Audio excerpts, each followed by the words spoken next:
Have you ever looked at your indoor pepper seedlings and wondered why they look like fragile pieces of green thread ready to snap in half? You put them in the sun, you give them water, but they just keep growing taller, thinner, and weaker. Today we are going to fix that forever.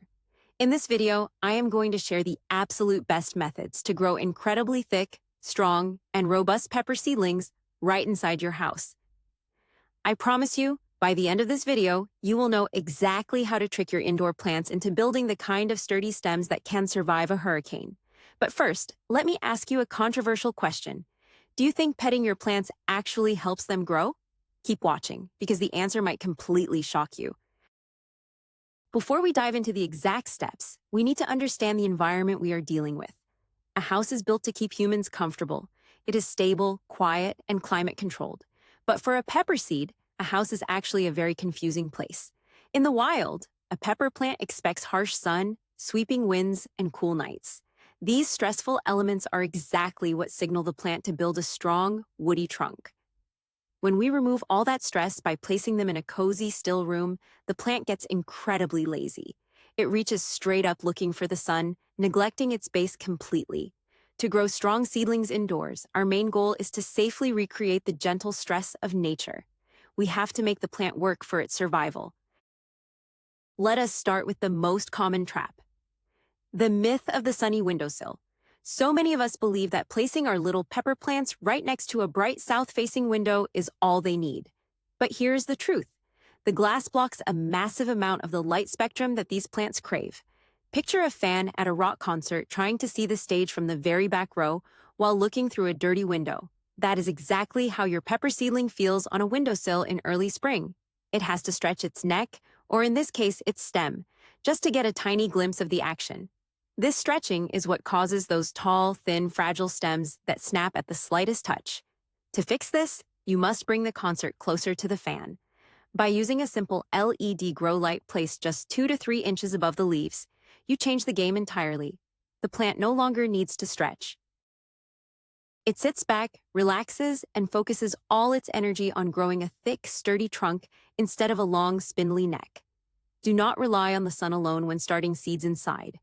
Give them direct overhead light, and you will see a massive difference in their posture and strength within just a few days. Now let us talk about the magic of the fake breeze. This is a secret weapon that professional greenhouses use all the time, but indoor gardeners often forget. There is a huge myth that baby plants need absolute stillness and protection from any kind of draft to survive. That could not be further from the truth. In nature, a pepper plant is constantly pushed around by the wind. Think of it like a bodybuilder at the gym. When the wind pushes the stem, it creates tiny micro tears in the plant tissue. The plant responds by healing those tears and making the stem much thicker and stronger, just like human muscles growing after lifting heavy weights. When your plants sit in a perfectly still room, they get lazy. They have no reason to build strong stems. To fix this, you need to become the wind. Set up a small oscillating fan in your growing room.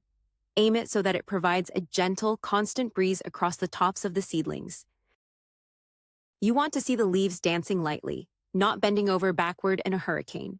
Just 15 minutes of this gentle breeze every single day will force the stems to bulk up.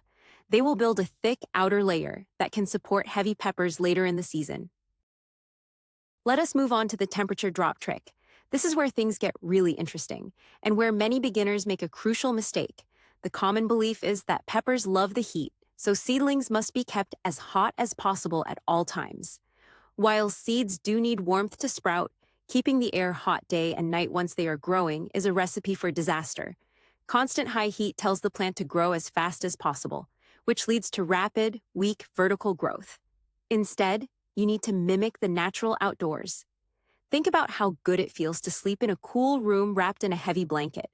Your plants also love a cool night. By dropping the room temperature by 10 to 15 degrees at night, you signal to the plant to slow down its top growth. During this cool period, the plant shifts its focus downward. It uses the energy it gathered during the day to build a massive, robust root system and a thicker stem. So turn off that heat mat once the seeds have sprouted. Let the room cool down naturally when the sun sets or the grow lights turn off. This simple shift in your daily routine will stop the endless stretching and force the plant to become incredibly stout and resilient. Next up is the bottom watering secret. How you give your plants a drink changes everything about how they develop. The instinct for almost everyone is to take a watering can and pour water directly over the top of the soil. It makes sense, right? Rain falls from the sky after all. But inside a small pot, top watering creates lazy roots. If all the moisture is sitting right at the surface, the roots have absolutely no reason to dig deep. They stay shallow and weak. Imagine if someone hand-delivered your meals to your couch every day. You would never leave the living room. To build a strong seedling, you need to make it work for its food. This is where bottom watering comes in. You place your pots in a solid tray and pour the water directly into the tray, not onto the soil. The dry soil will slowly act like a sponge, pulling the moisture upward. The roots sense the water source at the bottom of the pot and dive down deep to get it. They spread out, searching like treasure hunters looking for buried gold. A deep, expansive root system is the exact foundation needed to support a thick, heavy main stem above the soil. Stop watering from the top and watch your plants transform. Now we reach the tactical pinching maneuver. This concept terrifies a lot of new gardeners. The idea of purposely damaging a healthy plant goes against all our instincts. There is a persistent myth that you should never cut or pinch a young seedling because it will shock it to death. But sometimes you have to be cruel to be kind. When your pepper plant grows its first tiny flower buds indoors, you might feel excited. You might think you're getting an early harvest. But those early flowers are a massive drain on the plant.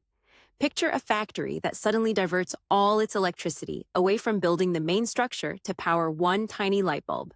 That is what happens when a small seedling tries to produce a pepper. It stops growing roots and leaves and puts all its energy into that single flower. By gently pinching off those early buds with your fingers, you reroute the power. You force the factory to send the energy back into the main generator. The plant redirects its nutrients into making the stem thicker and pushing out more lush green foliage. Do not be afraid to snip off those early blossoms. Your plant will reward you with a much stronger frame and a much bigger harvest later. Let us dive into the nitrogen trap. Fertilizer is often seen as a magic potion. If a plant looks weak, people assume it just needs more food. So they grab a heavy nitrogen fertilizer and pour it on.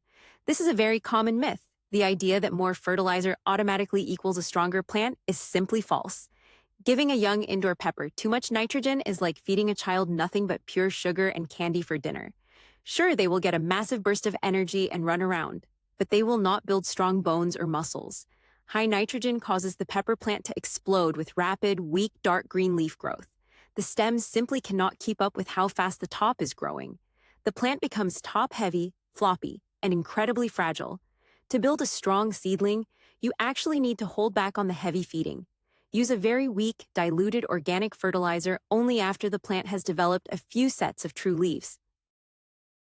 Focus on nutrients like phosphorus and potassium, which support root and cell wall development. Feed them slowly and carefully. A slow-growing plant is almost always a stronger, thicker, and healthier plant in the long run. This brings us to the pot upgrade strategy. The size of the container plays a massive role in the thickness of your seedlings. A very popular myth is that you should start your seeds in the largest pot possible so you never have to transplant them. People think this saves time and prevents root shock, but doing this actually stunts the plant. Imagine trying to force a toddler to wear shoes that are 3 sizes too big. They will stumble, trip, and struggle to walk properly. When a tiny seedling is placed in a massive amount of wet soil, the roots cannot drink the water fast enough. The soil stays soggy, the roots suffocate, and the stem stays incredibly thin. The secret is to start small and upgrade gradually. Begin in tiny cells or small cups. Let the roots completely fill that small space until they gently touch the sides. Then, move them up to a slightly larger pot.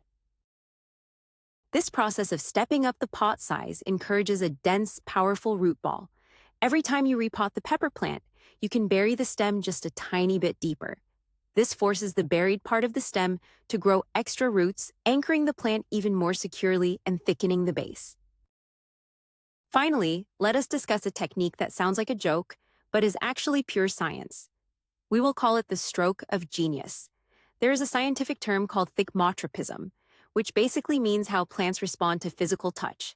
Many people believe that touching young plants will bruise them or transfer diseases, so they leave them completely alone. but a little bit of physical interaction is actually incredibly beneficial. Think of it like petting a dog to make it happy and engaged. When you gently run your hands over the tops of your pepper seedlings, you are stimulating them.